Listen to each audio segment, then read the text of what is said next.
violence is on the minds of many people across the country, including here in New Mexico.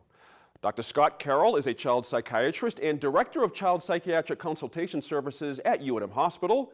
He sat down earlier this spring with our producer Sarah Gustavus to talk about how gun violence can impact children and what parents and other adults can do to help children cope after a traumatic event. Dr. Scott Carroll, thanks for being with us. Thank you for having me. New Mexico is a very poor state. We deal with a lot of issues related to poverty. Why is violence an important thing to consider in the health and well-being of young people who might be witnessing violence, particularly gun violence, growing up here? Well, yes, gun violence is a very serious problem, and one has to remember that when in the case of poverty, children are often exposed to a lot of things that, say, someone in a higher socioeconomic status wouldn't be. And so when children grow up in poverty, they are often around guns more, and they actually see their use more in violent ways, or they're more aware of that. Even if they may not directly witness, they often know about someone who's been shot or injured or situations like that. You work in the emergency room at UNM, working with victims who have been shot, including children. What are you seeing right now? Well, certainly unfortunately, we see far too many. That's a very sad thing. Both self-inflicted, accidental, and then, of course, victims of violence directly. So, in terms of the children, we do our best to work with them, put them back together. It can be an extended process because they're often dealing with severe physical injuries as well as the psychiatric injury. And we often have to treat both together. What does the research show right now on the impact of witnessing violence or experiencing gun violence on a child as they're growing up? It's quite negative.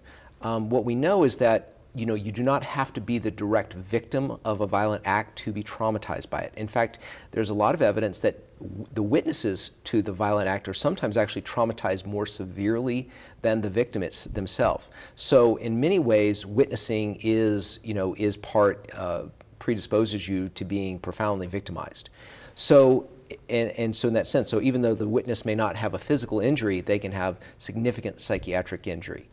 And so, we work on that with children in terms of treating it. Thankfully, we have the research has led to some good treatment methods, and so our ability to treat it has certainly improved, even in just the last 5 years. Can you walk me through that a little bit? How would you talk with a child who'd witnessed gun violence? So one of the first things is to help them, you first have to understand how they see it, because, children are not adults. And that also is I'll make a little side point here, about children, especially young children, often don't understand the role of TV, in that they don't understand that the TV isn't showing something that's happening in their neighborhood. It may be across the world, and they can't make that distinction. And so a lot of times for children, if they see it on TV, they assume it's in their local environment. And so that's why I think it's important not to you have to be careful exposing children to various types of violence on the television, because they literally think it's in their immediate environment, especially preschool children. Now, what about if they do actually, though, witness gun violence? Now, if they actually go witness, they can be substantially traumatized by it. Everything from nightmares to they'll have like dissociative reoccurrences of the memory, where they literally will dissociate and re-experience the trauma. And what's more, as we know in humans, is that that experience is quite natural and very common.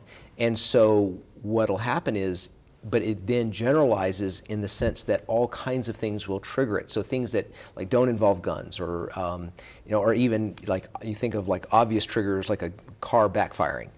All kinds of unusual things will become associated with the trauma, and so the flashback of the trauma will often be triggered by all kinds of things that you wouldn't think of. What are some signs, physical or emotional, that a young person is struggling after witnessing violence? Probably one of the easiest things to see is difficulty sleeping. So anytime like high anxiety directly inhibits the brain's ability to transition into a sleep state. And so it literally sort of forces you to stay awake. And so that's one of the first things you see is difficulty sleeping.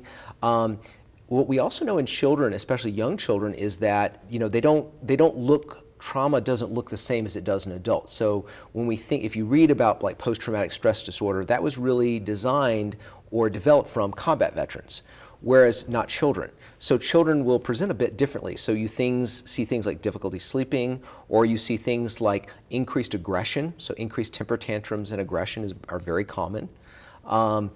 Children also tend to dissociate much more than adults, where they just kind of go quiet and they just sort of stare off. Because if you think about it, children, part of what happens in a traumatic event is your fight or flight system is triggered, but children can't do either very well. So instead, they freeze. So they'll often freeze and dissociate. So their best hope is to not be seen. Is it good to get kids to talk about this? Yes.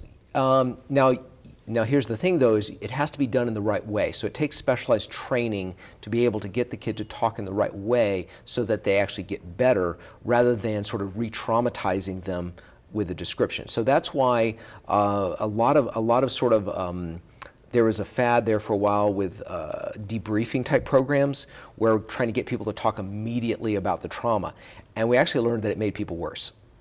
So, we've learned a lot of things about the right way to do it. Now, there will come a time where that you will get them to talk about it, and that's sort of the end point of treatment, that they can talk about the experience without the emotional attachment.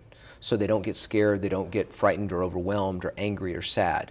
So that it's a memory, but it doesn't have the emotional content it previously did. What are some things that adults, parents, teachers, or other caring adults can do to support a young person who's witnessed violence, particularly gun violence? One of the most important things is stressing the child's safety, making the child feel safe. And, because children naturally turn to adults for their own safety and protection. So they're primed to believe parents when parents tell you, it's okay, you're never going to, be around that, or I'm not going to let you, I'm going to keep you safe. And also, so by protecting them, that natural sense of protection is actually very therapeutic to children.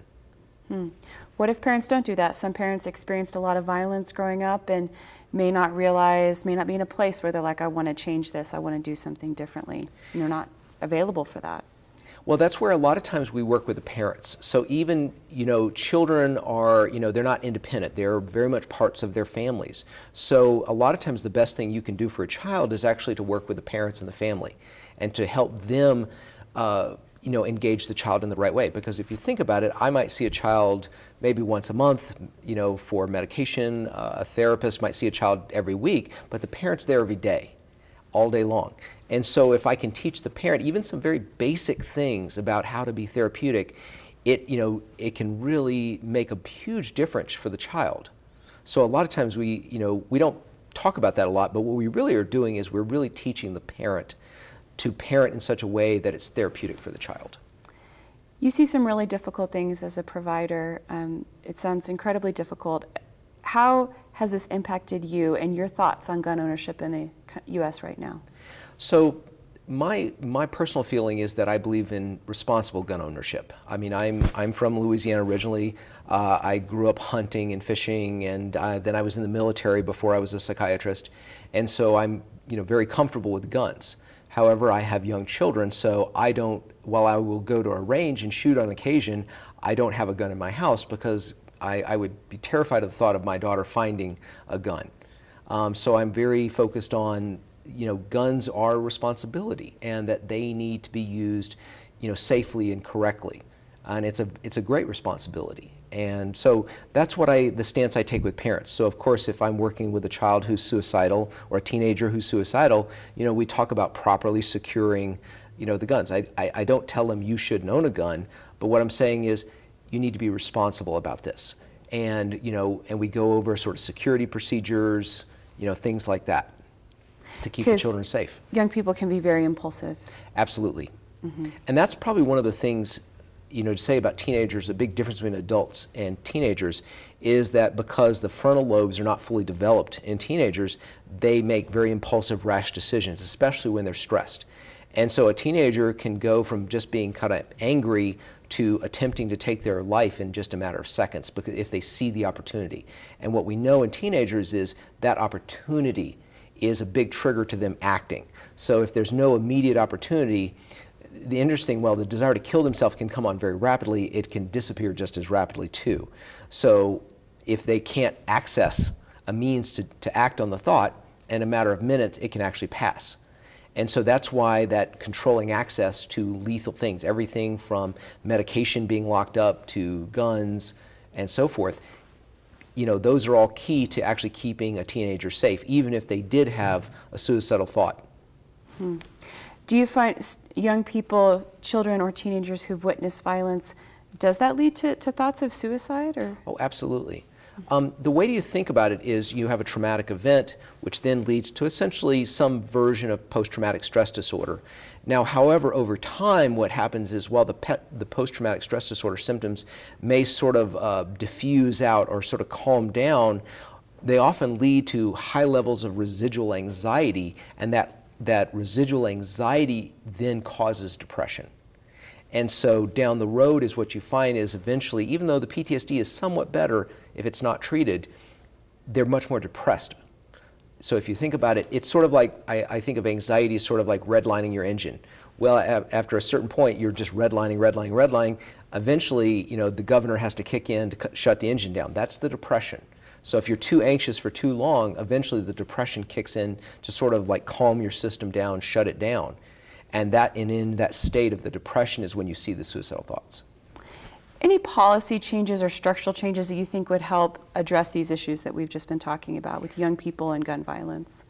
I think it's very important to stress, you know, at a societal level, you know, in terms of responsible gun ownership, in terms of properly securing weapons, and also training. You know, if you own a gun, you need to be properly trained. You know, in many ways, and there's a lot of research that shows this, when you own a gun, the person who's most at risk is you. You know, that you'll accidentally harm yourself, or you'll, you know, while cleaning your gun, it'll misfire. So there's a lot of things about, you know, being able to handle a gun safely. And there's a lot to it, and it also needs to be done on a regular basis, because if you don't handle guns daily or regularly, you get rusty, and then you're dangerous. I compare it to flying an airplane. You know, we joke about how doctors make terrible pilots because we don't fly enough. That's the problem. So we're dangerous because we don't fly enough, whereas somebody who flies every day is much safer. And it's the same thing with guns. Dr. Carroll, thank you so much for shedding some light on the issues young people are dealing with, and these are interesting things for us to think about. Thank you.